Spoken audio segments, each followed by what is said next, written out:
जय हिंद फ्रेंड्स, आप सभी का स्वागत है हमारे channel excellent education by Krishna sir पे।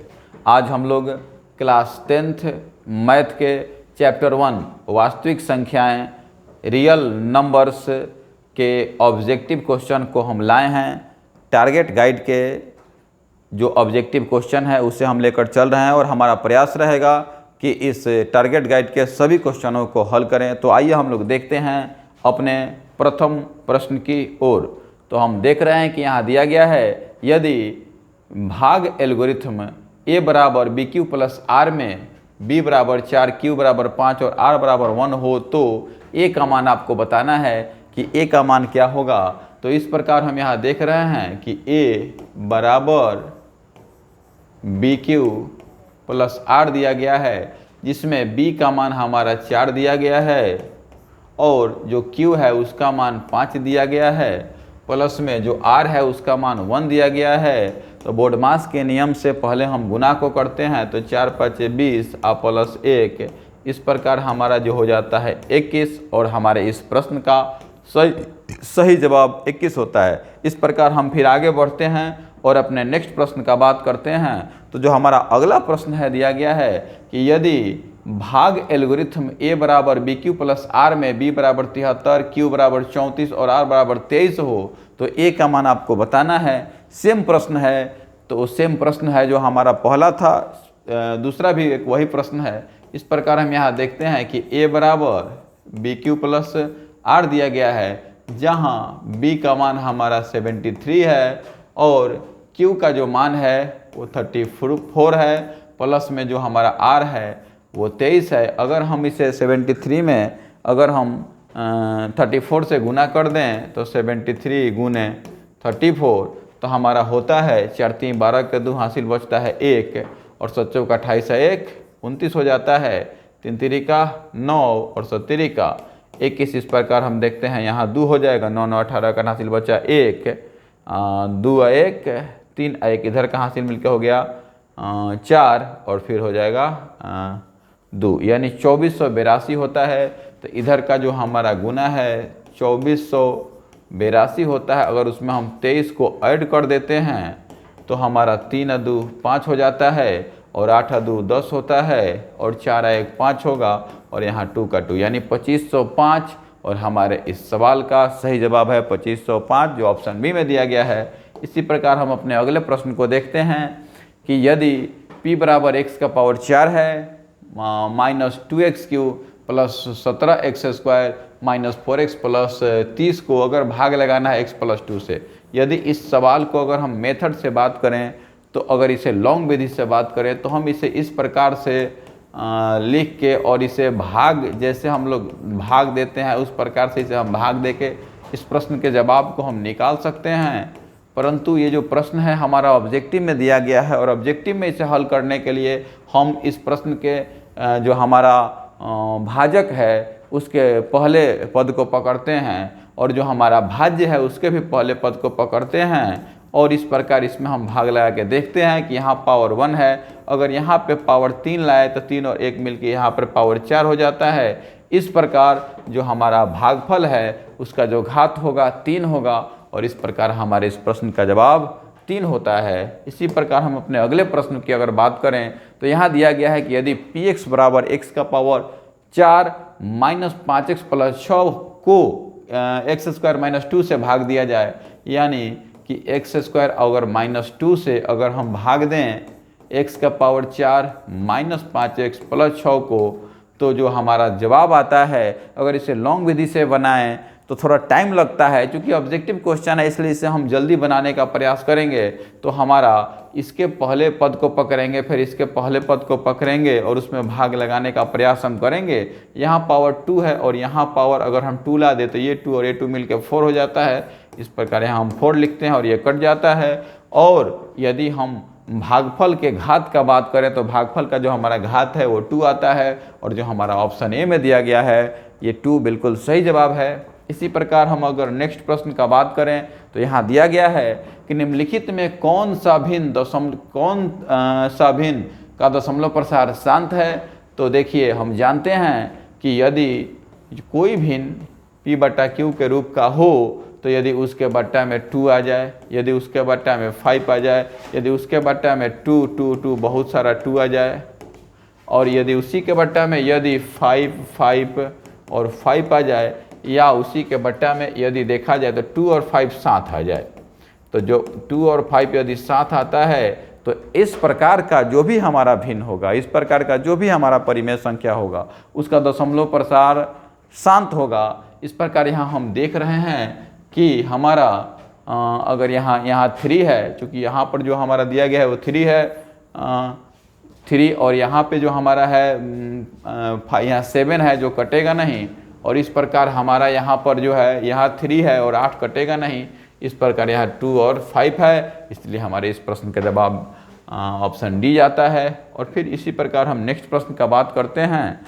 तो यहाँ पे जो दिया गया है p यहाँ हो जाएगा 2 का पावर n अगुने 5 का पावर m। तो चूँकि यहाँ जो प्रश्न थोड़ा सा अच्छा से दिखाई नहीं दे रहा है, इससे हमने लिखने का प्रयास किया, और यहाँ कह रहा है कि इसका जो वैल्यू होगा 0.505 के रूप का होगा। तो इसका जो जवाब हमें ढूंढना है कि आखिर कौन सा ऐसे किस ऑप्शन का बात किया जाए कि जो इसका जवाब हो इतना आ जाए। यदि हम ऑप्शन डी से चलें, यदि ऑप्शन डी को हम देख रहे हैं तो हमारा 101 है, अब बट्टा में 2 का पावर 3 है, अगुने 5 का पावर 2 है।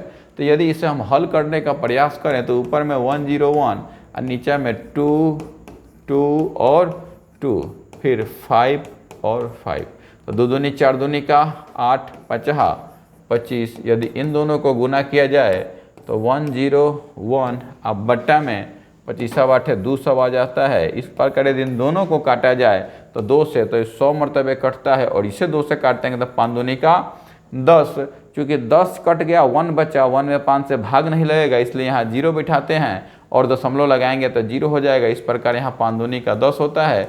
इस प्रकार जो हमारा प्रश्न है इसका 505 अब बट्टा 0.5 अब बट्टा में 100 आता है, और यदि इसको हम हल करें तो 0.505 आ जाता है। इस प्रकार हम देख रहे हैं कि इसका जो सही जवाब होगा ऑप्शन डी होगा। और यदि ये आंसर नहीं मिलता तो फिर हम नेक्स्ट ऑप्शन को भी देखते हैं। चूँकि आंसर आ चुका है इसलिए हम इसे आगे बढ़ते हैं और हम देखते हैं हमारा जो प्रश्न नंबर 7 दिया गया है। यदि p 3 के पावर n रूप का हो और q 6 के पावर n गुने 5 के पावर m रूप का तथा mn कोई ऋणोत्तर पूर्णांक है तो भिन्न p बटा q का दशमलव प्रसार आपको बताना है। तो यहाँ हम देख रहे हैं कि जो हमारा p है वो 3 के पावर n के रूप का है, और जो हमारा q है वो 6 के पावर n गुने 5 के पावर m के रूप का है, और जो हमारा m और n है ये ऋणोत्तर पूर्णांक है। ऋणोत्तर यानी कि ये ऋणात्मक नहीं है, धनात्मक पूर्णांक है। इस प्रकार हम जानते हैं कि किसी भी परिमेय संख्या को हम p बटा q के रूप में लिखते हैं तो हमारा जो p होगा 3n के रूप का है, और ये 6n गुने 5 के पावर m का रूप का है। यदि हम n के जगह पर यदि हम 1 लेते हैं तो इस यदि वहाँ 1 लेंगे तो यहाँ भी 1 ही लेना पड़ेगा, अगुने 5 का पावर m रहेगा, चूँकि m का हम कोई मान ही नहीं ले रहे हैं। इस प्रकार यदि 3 से देखें तो 3 दूनी का 6 कट जा रहा है। यदि उस 3 यहाँ n के जगह पर यदि 2 लेते हैं तो ऊपर में 2 लेंगे तो यहाँ भी हमें 2 ही लेना पड़ेगा, और 5 का पावर m रहेगा। इस प्रकार ऊपर में 3 गुने 3 और नीचे में 6 गुने 6 अगुना में 5 का पावर m होगा। इस प्रकार 3 से 3 दूनी का 6, 3 से 3 दूनी का।